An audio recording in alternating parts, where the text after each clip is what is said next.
Eu me tornei uma mulher amarga. Eu me tornei uma mãe amarga. Eu vim aqui gravar agora os sintomas emocionais de todas as complicações do pós-parto que eu tenho vivido, tendo sofrido uma lesão no assoalho pélvico durante o parto. Se você não sabe o que aconteceu comigo, vai lá, assiste outro vídeo. Eu espero, volta aqui, para você entender por que isso tá causando tanto sofrimento. Mas aqui estou eu para contar dos sintomas emocionais. A questão emocional e a questão espiritual, para mim, elas são muito conectadas. Então, eu não consigo falar da questão emocional sem falar também da questão espiritual. Porém, o vídeo ficaria muito longo se eu contasse dos dois ao mesmo tempo. Então, eu resolvi fazer um vídeo agora sobre as questões emocionais. E a outra metade, que é com foco mais espiritual, uma parte do meu testemunho em andamento, fazer um outro vídeo especificamente sobre isso. Então, hoje vai ser focado nos sintomas emocionais meus, mas também compartilhados por diversas mulheres que sofrem alguma disfunção, alguma lesão no assoalho pélvico. Eu me tornei o tipo de mulher e o tipo de mãe que julga as outras pessoas e julga as dores alheias. Enquanto eu compartilhava da minha maternidade muito mais difícil do que eu esperava, e eu escutava das mulheres reclamando de coisas que eu também passo, que todas as mães passam, e eu ficava, cara, eu queria que essa fosse a minha única reclamação e você tá reclamando. Que chata, eu pensava na minha cabeça. E eu não fui percebendo o quão amarga e o quão falta de compaixão eu fui desenvolvendo ao longo desses meses, em que, sem querer, eu me tornei uma pessoa egoísta. Me tornei uma pessoa que focava somente nas minhas dores, nas minhas reclamações, na minha história. Como eu compartilhei no outro vídeo, eu não esperava que tudo isso podia acontecer no pós-parto. Eu fui pega de surpresa. Eu já trabalhei como babá, como au pair por muitos anos. Trabalhei com recém-nascidos, trabalhei com bebês, inclusive amo muito. Eu gosto. Essa é a minha praia. Obviamente, eu esperava algumas limitações depois da gravidez. A gente espera, né, que nosso corpo não vai ser o mesmo, que a gente vai ganhar peso, que a gente vai ganhar estria, que a gente vai mudar. A gente sabe das mudanças químicas, hormonais que acontecem. Então eu esperava sim que eu fosse ficar mais sensível, que talvez eu ficasse um pouco mais brava. Mas eu não esperava que eu teria uma consequência tão debilitante fisicamente que, inevitavelmente, no momento, também fosse me afetar emocionalmente. Eu não tinha dado conta até o momento quanto eu era ativa. Eu sempre fui uma pessoa ativa. Hoje eu olho pra trás e penso, caramba, eu era muito ativa. E ao decorrer da minha vida, eu sempre pratiquei esportes, sempre fui pra academia. O exercício físico, pra todo mundo, ajuda na saúde mental. Pra mim, eu desenvolvi ao decorrer dos anos como se fosse o meu cartão de enfrentamento. Se eu tivesse ansiosa, era ficha. Eu ia fazer uma caminhada, eu ia sair pra correr, eu ia botar uma aula de zumba. Eu aprendi que isso me ajuda a me sentir bem. Outra coisa que eu aprendi ao decorrer do tempo que me ajuda a me sentir bem é sair, ver pessoas, sair pra tomar um café, encontrar com uma amiga.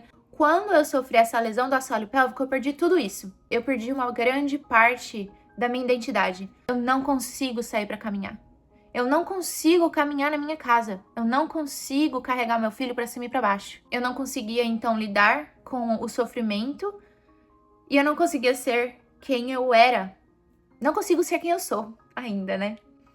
Então isso foi muito difícil e me causou grande sofrimento sem escapatória. E agora? Eu não consigo sair pra ver uma amiga. Eu não consigo sair pra fazer uma caminhada. Se eu levanto dessa cama, eu sinto dor. E se eu deito nessa cama, eu continuo pensando que eu queria estar de pé. E agora? O que eu faço? Deixei de fazer um monte de coisa, né? Não só os exercícios físicos, mas fiquei muito tempo sem ir pra igreja. Ainda não tô de volta no Ministério de Música, não tô de volta no Ministério de Dança. E deixei de ver muitas amigas, deixei de estar presente em muitas ocasiões.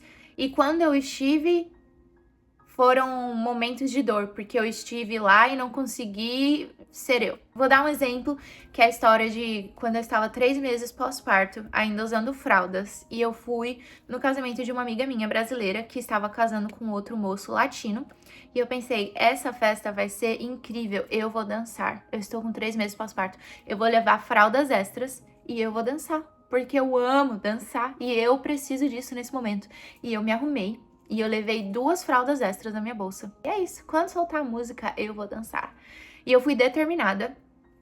E quando soltou a música, eu fui pra pista de dança. Quem disse que eu consegui dançar uma música? Não consegui. Eu tentava e via que não estava conseguindo, eu não. Vou tentar um pouco mais devagar, vou tentar um pouco mais suave. Deixa eu reduzir um pouco os meus movimentos. E fui tentando. Não foi dando certo. Eu voltei pra mesa em que o Antônio estava me esperando, chorando. E é aquele momento que tudo parece errado, que a música tá alta demais e eu tava desnorteada. Sabe quando você nem sabe direito onde você tá? Eu não conseguia acreditar que eu não tava conseguindo dançar uma música com 3 meses de pós-parto, mesmo com fraldas extras. E eu lembro de uma amiga vindo conversar comigo, eu mal conseguia responder e enfim, esse é um dos exemplos. Então, foi um momento muito difícil emocionalmente, me tornei amarga, me tornei triste, me tornei sem esperança, justamente pelos diagnósticos que eu recebi não terem cura, não terem perspectiva de melhora, pelo contrário, é a expectativa de piora ao decorrer dos anos.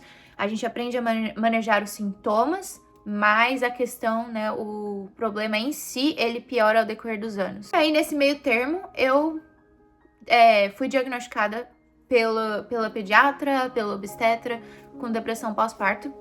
E eu ficava, como que eu não vou ser triste? Como que eles esperam que eu seja feliz se tudo foi tirado depois do parto? E ninguém me avisou, eu não tive tempo de me preparar. E é como conviver com uma deficiência invisível.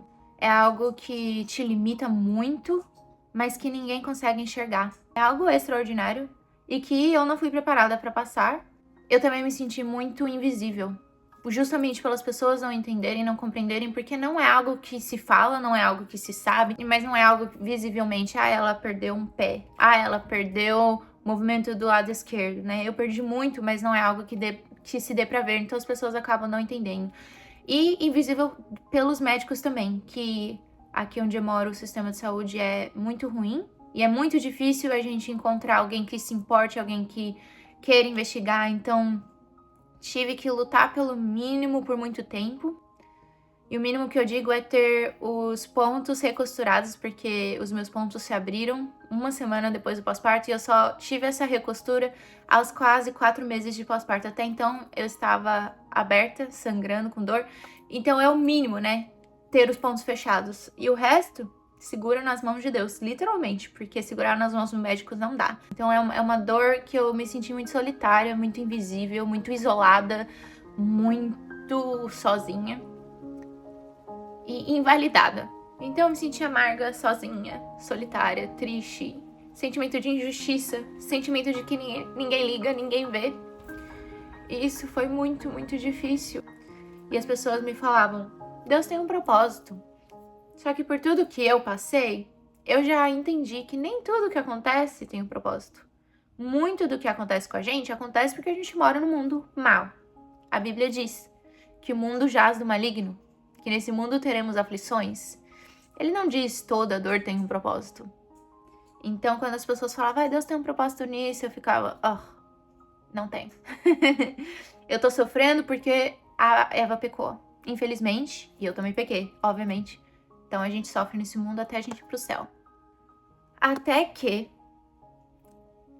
vamos lá, uns 6 meses pós-parto, mais ou menos, eu, amarga, julgando as pessoas, julgando dores alheias como menores que a minha, fui confrontada pela palavra de Deus de que, especificamente para essa dor que eu tô passando, ele tem mesmo um propósito. E aí eu tive que aceitar, né? Tive muitas fases de libertação durante esse pós-parto. Essa foi uma das grandes portas que se abriram. E eu vou compartilhar mais nesse próximo vídeo. Como que ter a minha dor mudada de uma dor sem propósito para uma dor com propósito mudou o jeito que eu enxergo a vida. Até então, eu não tinha respostas, eu não tinha perspectiva, só tinha dores. Mas tudo mudou. E eu não preciso, eu sei disso, que eu não preciso de propósito para conseguir sobreviver, eu preciso dele. Mas dessa vez, ele me deu um propósito. E eu vou compartilhar com vocês no próximo vídeo. Só queria terminar dizendo que Deus é bom, a vida é difícil, mas Ele caminha com a gente e Ele já sofreu, Ele sofreu tudo isso, né? Às vezes é difícil da gente ter essa perspectiva Ele não só sofreu tudo isso quando ele veio para a Terra, mas ele sofre com a gente. Eu gosto muito de um quadro que minha irmã pintou de Jesus chorando comigo e com ela. Foi uma revelação dele para mim. Eu sempre tive a impressão, a sensação em que eu chorava aos pés de Jesus e ele com compaixão me recebia, me ouvia, até que ele revelou a mim que ele não estava sentado no trono me vendo chorar. Ele estava me abraçando, chorando comigo. Nossas dores também doem nele. Então, quero terminar esse vídeo desse jeito. Você que sofre, sofra com ele. Ele tá sofrendo com você, não sofra sozinho. Mesmo que sua dor não tenha sido gerada por conta de um propósito, talvez ela foi gerada pela maldade do mundo, pela maldade das pessoas, por escolhas erradas, ainda assim, ele, em sua misericórdia, transforma cinzas em coroa. Ele transforma situações que ocorreram pro mal em bem. É isso que eu queria deixar para vocês. E se você quiser saber mais sobre maternidade, saúde mental e coisas relacionadas, se inscreve no meu canal. Eu agora tenho um canal. Não esquece de deixar seu like aqui também. Muito obrigada. Deus abençoe vocês e até a próxima.